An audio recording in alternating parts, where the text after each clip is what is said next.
keadaan jiwa kita, hati kita, perasaan-perasaan kita sudah lebih dulu bahkan pernah dirasakan oleh Nabi Muhammad SAW. Kalau Anda pernah gelisah, Nabi dulu pernah gelisah. Kalau Anda bahagia, Nabi juga pernah bahagia. Kalau Anda merasakan kekhawatiran, Nabi dulu pernah khawatir. Dan miniatur kehidupan kita sudah dicontohkan dalam perjalanan kehidupan Nabi Muhammad SAW agar kita bisa belajar mengatasi problematika kehidupan. Allahu Akbar, kalau beliau tidak diutus oleh Allah, kita tidak tahu bagaimana cara menyelesaikan pemetaan kehidupan kita hingga dengan saat ini. Bahkan satu ketika, pernah beliau kemudian dalam masa yang telah panjang berdakwah, qadarullah kemudian ada wahyu yang jeda datangnya tidak seperti biasanya. Biasanya datangnya cepat, berganti hari turun wahyu, ganti pekan turun wahyu. Ini beberapa masa wahyu belum turun. Ada hikmah di balik itu. Teman-teman sekalian, tiba-tiba beliau naik ke atas bukit, wahyu belum turun juga. Pulang ke rumah, belum turun juga. Sampai keadaan itu terlihat oleh kalangan kafir Quraisy dan mereka berkata, lihatlah Muhammad sudah gila. Dituduh gila. Jadi kalau Anda cuma dituduh dengan hal-hal yang ringan, dituduh soleh, kan? Dituduh kemudian orang yang berubah, dituduh semakin beriman dan sebagainya, barangkali itu lebih baik. Nabi dituduh gila, Anda bayangkan. Tuh Muhammad sudah gila. Muhammad sudah ditinggalkan oleh Tuhannya. Muhammad sudah kehilangan pegangannya.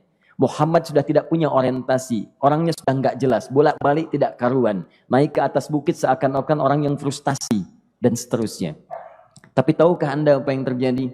Setelah berbagai cacian, makian, tuduhan macam-macam diterima oleh Nabi SAW, lantas tibalah masanya Allah menurunkan satu surah, bahkan disandingkan dengan surah yang lainnya, bersandinglah dua surah ini secara bersamaan turun. Surah ke-93 dan surah ke-94-nya terkait berkelindan, memberikan satu harapan yang sangat panjang. Kata Allah, "Wadduha wal laili idza saja." Ma wadda'aka rabbuka wa ma qala walal akhiratu khairul laka minal ula walasawfa yu'tika rabbuka fatarda alam yajidka yatiman fa'awa wa wajadaka dhallan fahada wa wajadaka 'ailan fa'aghna fa ammal yatima fala taqhar wa ammas sa'ila fala tanhar wa amma bi ni'mati rabbika fahaddits. Ya Muhammad, saya bersumpah dengan waktu duha. Kalau kita baca dengan ilmu balaghahnya, itu bukan sekedar sumpah mengilustrasikan waktu duha. Karena di ilmu balaghah itu nanti ada 3 turunan ilmu. Ada disebut ilmu ma'ani, ilmu mencari kata-kata sehingga ungkapannya sesuai untuk disampaikan. Mana kata-kata yang tepat untuk disampaikan dalam konteks yang ingin dibicarakan. Itu ma'ani namanya. Kemudian setelahnya ada ilmu bayan, bagaimana mengemas kosakata yang bagus ini sehingga bisa disampaikan dengan jelas, orang tidak bingung menerimanya, paham maksudnya. Kemudian setelah itu kadang-kadang jelas kalimatnya, tapi kedengarannya tidak indah. Woi, rapatkan, woi, apa belum paham juga? Rapatkan saf. Memang jelas, tapi nggak ngenakin. Maka bagaimana caranya disampaikan dengan jelas, tapi hati kita terasa nyaman, memuji. Terasanya nyaman diserahkan kepada Allah, tapi ada kebahagiaan, disampaikan tidak terasa tergurui, diperintahkan serasanya diberikan jalan untuk mendapatkan kebaikan. Maka yang ketiga disebut dengan ilmu badi' namanya. Ilmu menghiasi kalimat yang disampaikan sehingga terasa dengan nikmat. Turunannya nanti ada majaz namanya. Mengambil sebuah kalimatnya untuk diposisikan pada kalimat yang nyaman disebut dengan kinayah turunannya. Maka teman-teman kata Allah, wadduha. Diterjemahkan demi waktu duha. Bukan sekedar waktu duha. Karena duha itu ada cahaya yang indah. Dirasakannya enak. Antum keluar waktu duha kan enak tuh. Berjemur. Kata orang Sunda moyan gitu kan. Datang. Bahkan sampai dianalisis ada vitamin D-nya bisa terasakan. Ya, kemudian setelah itu ada kenikmatan enak suasananya. Seakan-akan dunia milik sendiri. Yang lain numpang. Wah, nyaman keluar itu. Baik, jadi wadduha itu ingin bersumpah mengilustrasikan waktu kenyamanan yang pernah dilalui. Kalau dalam bahasa tafsir yang luasnya, saya bersumpah Muhammad, demi segala kenikmatan yang pernah engkau rasakan dalam hidupmu, seperti engkau merasakan cahaya duha itu. Engkau pernah senang, saya bersumpah dengan kesenanganmu. Engkau pernah tenang, saya bersumpah dengan ketenanganmu. Engkau pernah nyaman, saya bersumpah dengan kenyamanan yang pernah engkau rasakan. Wal laili idza saja. Dan aku pun bersumpah demi gelapnya malam. Demikian terjemahannya. Bukan sekedar gelapnya malam. Saja itu sesuatu yang pekat. Ya, ini belakang kelihatan agak gelap nih. Untuk memberikan proyek. Kesini aja Pak, saya cuma ngasih contoh. Contoh. Saya bukan mengeluh, bukan. Ingin memberi contoh. Ya, contoh pada ilustrasi yang mau saya sampaikan. Nggak apa-apa, biarkan saja. Saya mau contoh kasih kata saja. Ya, ini belakang agak gelap untuk memproyeksikan cahaya ke sini. Tapi yang mau saya sampaikan, kalau gelapnya begitu pekat, semua cahaya ini nggak ada. Cahaya nggak ada nih. Sama sekali tidak kelihatan. Saya mau tanya pada Anda, beraktivitasnya mudah atau sulit? Mudah nggak menemukan sendal Anda di luar? Belum tentu. Menemukan jalan keluar pun belum tentu mudah. Anda mesti meraba-raba jalan. Anda mesti kemudian melihat sesuatu dengan pandangan mata hati Anda. Raba, raba, raba, dan sebagainya. Sampai menemukan jalan, itu pun belum tentu benar. Itulah yang disebut dengan gelapnya malam saja pekat. Kadang-kadang ada orang yang menghadapi satu kesulitan yang pekat, suasananya siang, cuman karena masalahnya begitu pekat, seakan-akan membuat diri dia gelap. Jalan susah, limbung gitu. Kenapa gelap ya? Padahal terang. Karena masalah menggelimuti dirinya, seakan-akan dia diselimuti masalah yang gelap. Bimbang dia, makan gak enak, minum gak nyaman, dan seterusnya. Ya, biasanya makan ayam tenang, ini dikasih yang lebih enak juga rasanya pahit, gak enak zamannya. Maka kalau kita ilustrasikan dalam suasana tadi Muhammad, saya bersumpah, engkau pernah hidup nyaman, ataupun engkau mengalami masalah yang sangat pekat dalam kehidupan. Engkau alami sesuatu yang dahsyat, sampai engkau bingung, bimbang, pekat, mereka menuduhmu dengan macam-macam. Ma wadda'aka rabbuka wa ma qala. Saya pastikan kepadamu, dalam keadaan nyamanmu seperti dulu, ataupun engkau bimbang seperti sekarang, Tuhanmu tidak akan pernah meninggalkanmu ataupun menuduhmu gila. Orang-orang yang dekat dengan Allah Subhanahu wa ta'ala, maka Allah akan menjaganya, baik dalam keadaan yang tenang dan nyaman, ataupun dalam kesulitan yang luar biasa. Walal akhiratu khairul laka minal ula. Nanti saya akan tunjukkan kepadamu, jika kamu telah tabah dan sabar menerima cacian mereka, menerima tuduhan mereka, nggak apa-apa, ini kan muqaddimah. Masa kamu masih panjang. Kamu masih panjang dalam berdakwah, kehidupan kamu masih panjang membawa tugas dan misi. Kalau kamu belum bersabar pada yang sekarang, bagaimana dengan yang di masa depan? Tapi saya pastikan kepadamu, jangankan yang seperti ini, masalah pekat yang paling hebat pun kamu akan hadapi, yang membuat kamu sedemikian sulit lebih daripada ini, yakinkan pada jiwamu, aku tidak akan pernah meninggalkanmu. Ini prinsip dalam kehidupan kita. Jika Anda menggantungkan hidup kepada Allah, Anda bersandar dengan baik kepada Allah, maka ayat ini akan mengatakan, teman-teman sekalian, Allah tidak akan pernah meninggalkan Anda dalam setiap kehidupan Anda. Nanti, sekarang perjuangan, kata Allah, walal akhiratu khairul laka minal ula. Nanti saat kamu tiba di akhirat, saya akan tunjukkan kepadamu ada yang lebih hebat yang tidak pernah engkau rasakan sebelumnya saat di bumi. Tidak akan ada lagi kesulitan yang kamu hadapi. Tidak akan ada lagi cacian yang kamu kemudian hadapi. Tidak ada lagi kemudian tuduhan yang kemudian kamu rasakan. Aku akan berikan apapun yang kamu inginkan sampai kamu puas. Wala sawfa yu'tika rabbuka fatarda. Nanti kamu pengen apapun, aku berikan. Kalau saufa masih ada jeda, ya. Kalau bahasanya wa yu'tika mungkin seketika.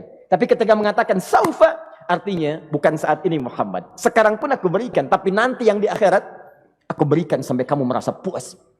Ayo minta apa saja. Hadir, hadir, hadir, hadir. Tapi yang paling indah, kalau kamu tidak percaya, alam yajidka yatiman fa'awa. Cobalah ingat, kalau sekarang sedang susah, coba ingat dulu. Bukankah saat kamu yatim, aku yang merawat sampai kamu tidak merasakan kegelisahan itu? Lahir bapak tidak ada, aku cukupkan dengan kakek. Kakek meninggal, aku hadirkan ibu dan paman hadir di sekitaranmu.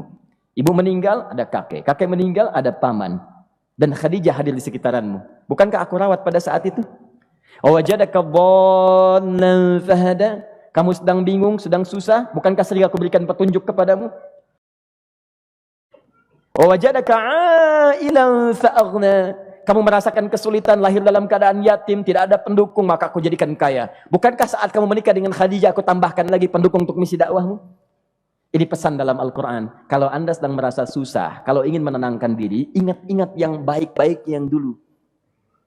Kalau Anda sedang jatuh dalam bisnis, ingat-ingat saat Anda meningkat dalam bisnis Anda. Allah tidak pernah tinggalkan Anda. Mungkin ini ujian untuk membuat Anda lebih hebat lagi di masa depan. Kalau Anda tidak tahan bantingan yang sekarang, bagaimana Anda bisa mengatasi pelintiran yang akan datang? Karena dalam kehidupan bukan cuma dibanting. Anda mungkin mengalami penyingkiran, penyungkuran, lipatan, guntingan, bantingan, macam-macam. Jikalau satu gaya belum bisa Anda atasi, bagaimana Anda bisa berharap mendapatkan turunan yang lainnya?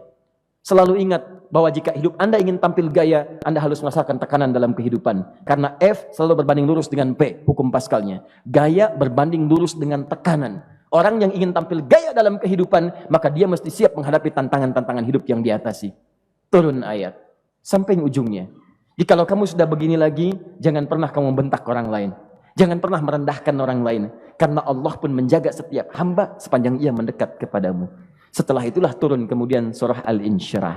Alam nashrah lakas sadra. Antum kenal Nabi Musa? Baik. Tapi agak lumayan lah. Tadi saya di Soreang kenal Fir'aun. Di sini Musa. Baik, alhamdulillah. Perhatikan ya, dahsyatnya pemberian Allah kepada Nabi Muhammad SAW. Nabi Musa alaihi salam, dan sering kali kita bacakan untuk memohon kepada Allah. Rabbi syrahli sadri. Perhatikan baik-baik. Ini keunggulan Nabi Muhammad SAW dibanding Nabi Musa alaihissalam. Dua-duanya Nabi, Rasul, tapi masing-masing punya keistimewaan. Musa, Nabi, berdakwah, memohon kepada Allah kelapangan hati. Rabbi syrahli sadri. Ya Allah, tolong lapangkan hatiku nih. Kenapa mesti lapang? Karena pasti Musa merasakan nih. Saya tahu betul karakter Fir'aun. Belum apa-apa sudah memaki. Kalau orang yang hatinya tidak lapang, tidak akan tahan dengan makian, keluarlah kemudian balasan yang tidak digambarkan sebelumnya. Fir'aun itu kasar. Kasarnya bukan sekedar kasar, bahkan saking kasarnya bisa berujung pada eksekusi kematian. Saya contohkan tadi di sore yang ini, saya nggak suka dengan rambutnya nih, kata Fir'aun. Bukan nyuruh-nyukur mas, tolong pisahkan kepala dari badannya. Gitu gayanya tuh, Fir'aun. Ya. Bukan nggak ngenakin, susah dengan Fir'aun itu. Jadi kalau belum apa-apa datang Musa ke situ, hatinya tidak seluas samudra, hatinya tidak lapang, cuman seluas gelas, tidak akan sabar menerima cacian Fir'aun. Begitu datang dicaci, dasar anak gak tahu diri, gak tahu malu, sudah saya rawat begini. Ya Allah, saya bosan dengarnya, matiin aja sekarang. Musa Nabi berdoa dikabulkan. Cuman kalau Fir'aun kemudian ajalnya misal wafat pada saat itu, tidak akan jadi contoh kepada kita untuk kekinian. Bagaimana orang yang bebal untuk bertobat kepada Allah Subhanahu wa Ta'ala. Bagaimana penyimpangan dalam kedudukan. Bagaimana dia kemudian akrab dengan pengusaha yang gelap. Di pengusaha gelap berpartner dengan penguasa zalim. Sudah ada dari dulu. Pengusahanya disebut dengan Qarun. Kemudian mohon maaf, ya, yang pemimpinnya disebut dengan Fir'aun. Tokoh intelektualnya disebut dengan Haman. Makanya cerita ini komplit di Quran. Sudah ada. Di setiap persoalan dalam kehidupan masyarakat disebabkan tiga hal yang berkolaborasi. Kalau bukan penguasa zalim, berpartner dengan pengusaha gelap, ditopang oleh intelektual yang sembrono. Itu persoalan. Jadi kalau ada sekarang intelektual menyalahgunakan kepintarannya, dia terlambat, sudah ada Haman dulu. Dan gak usah bersaing, dia bisa bikin piramida, Anda belum tentu bisa membuatnya. Kalah Anda, masih kalah hebat. Ya, jadi kalau dititipkan sesuatu, jangan disimpangkan. Yang ingin saya sampaikan, Musa mengatakan, Rabbi syrahli sadri. Nabi berangkat berdoa dikabulkan oleh Allah. Nabi Muhammad belum minta turun ayat. Alam nashrah laka sadra. Yang ini minta Rabbi syrahli sadri. Nabi Muhammad alam nashrah laka sadra. Muhammad mulai dari peristiwa sehingga engkau akan lebih sabar lagi menerima tantangan-tantangan dakwah. Mulai sejak itu jangankan dimaki, dilempar batu di Taif. Dari Mekah pergi ke Taif dengan Zaid kemudian. Sampai di Taif mendapatkan sesuatu yang tidak dibayangkan sebelumnya.